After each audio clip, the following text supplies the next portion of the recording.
ያን ያበደርኩ ገንዘብ አሁን አስፈለገኝና ከቻልኩ ትመልስልኝ። በእናትህ እኔ እኮ ገንዘብ ጉዳይ ላይ በፕሮግራም እንደምንቀሳቀስ ታውቃለህ። ቦሌ ላይ አንድ ህንጻ ጀምሬያለሁ። አንድ 5 መኪና እያስመጣሁ ነው ምናምን። አሁን ገንዘብ ከየት አምጥቼ እሰጥሃለሁ ብለህ ነው? የራሴን ገንዘብ እኮ ነው ያልኩህ እኮ ካንተ አልፈለኩኝም። በዛ ላይ ሚስቴር ጉዝ ነች፣ ችግር ላይ ነኝ ያለው። ሚስቴር ጉዝ ነች።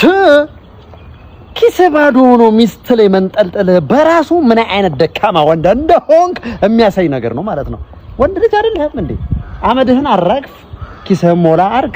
ከዛ ነው ወደ ማስረገዝ የሚሄደው። ገንዘብ ሳይኖር ፊት ያኔ ስትበደረኝ ግን እኮ እንዴት ትዝ ይልሃል? ግን እንዴት እንደሆንክ ረቦሃል እንዴ አንተ? ምንድነው የምሳ ምናምን የላችሁም ቤታችሁ? ያዝንካ ምንድነው ይሄ? ያዝ እቺን ያዝና ሌላ ጊዜ ጠይቀኝ። አረ ራሴን ገንዘብ እኮ ነው አይደለም። ያዝ አርግ በቃ ሰራ አርግ እንጂ ወጣት አይደለ እንዴ? በዚህ እድሜ ሰራ አርገህ ጥሩ ጥሪት ይዘህ ቆንጆ ሁኔታ ላይ መሆን ነው። ከሌለ የለህ እያለ ካልሆነ ከሌለ የለህ። የጥሪት ከሌለ